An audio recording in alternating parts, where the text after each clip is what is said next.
All right, hey guys. I hope you guys had a good Easter break. This is the Algebra's first video lesson, and so we'll go through these, and you'll probably recognize how these look there off of the slideshows that we typically use in algebra class.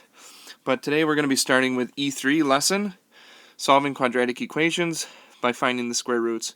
Now, right off the bat today, we're not going to be doing quadratic equations, but we are going to start with square roots, which should go into exactly what you were working on yesterday in iReady.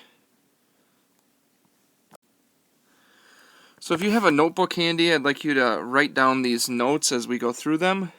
It says if b squared is equal to a, then b is a, and this is going to be square root.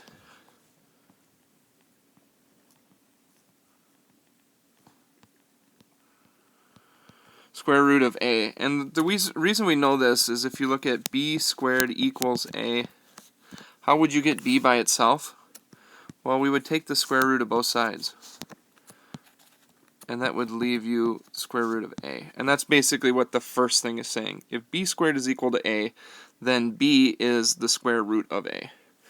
All positive real numbers have blank square roots. That's going to be 2 square roots.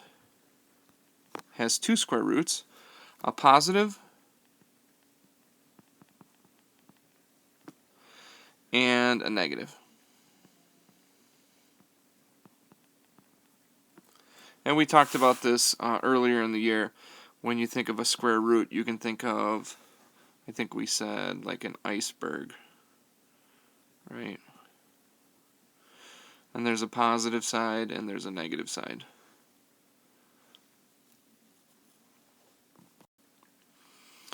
A square root is written with the, this is called the radical symbol.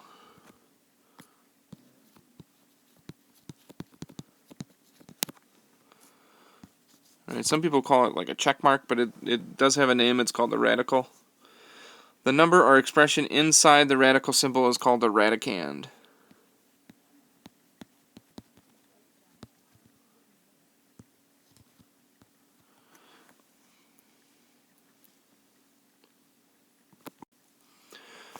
The next one says the square of an integer is called a perfect square. So in integer, you know, integer is any whole number, right? So like 1, 2, 3, 4, 5, 6, right? These are all examples of integers. They're saying the square of an integer. So if you squared 1, you would get 1. If you squared 2, you would get 4. If you squared 3, you would get 9. 4 squared is 16. 25, right, and 36. These are all called perfect squares. Now the reason why they're called perfect squares is these are the only numbers that you can build a perfect square out of. Right?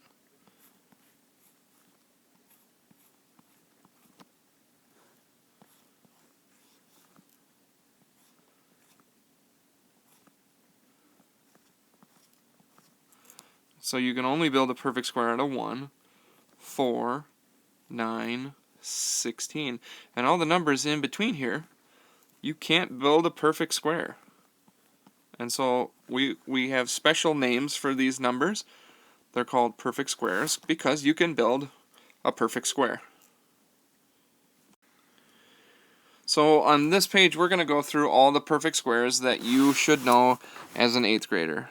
1 squared is 1, 2 squared is 4, 3 squared is 9, 4 squared is 16, 25, 36, 49, 64, 81, 100, 121, 144, 13 squared is 169, and 14 squared is 196, I believe.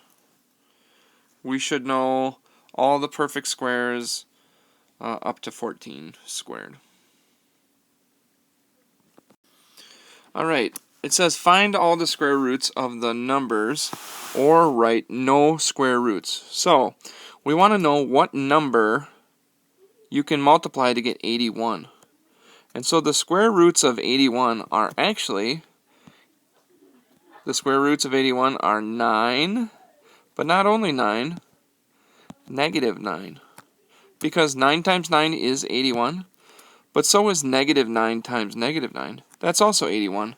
And so the way that we write this in shorthand is positive and negative 9. As we go down, 36. The ways that you can multiply to get 36 are 6 and also negative 6, because 6 times 6 is 36, and negative 6 times negative 6 is also 36. So we write that as positive negative 6. For number 3, negative 16. We cannot take the square root of a negative, because what number times itself gives you negative 16? Well, if you think 4 times 4 is positive 16. And if you think it's negative 4 times negative 4 gives you positive 16. So there's no possible way to take a number, times it by itself, and get negative 16. So anytime you see the square root of a negative, there is no square root. And now we have the square root of 1.21. And if you punch this into your calculator, you're going to get 1.1. Which tells us if you go 1.1 times 1.1, that gives you 1.21. But also if you do negative 1.1 times negative 1.1, you're going to get 1.21. So our answer for this one is going to be both positive and negative 1.1.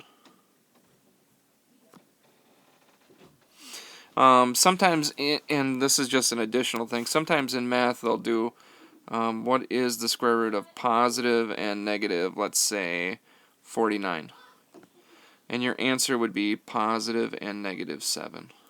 So if you see this in front, don't worry, it's just like if it wasn't there, kind of like number 2.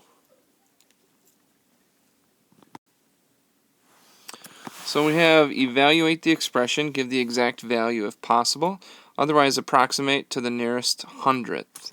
So we have the square root of 400 is going to be 20, right?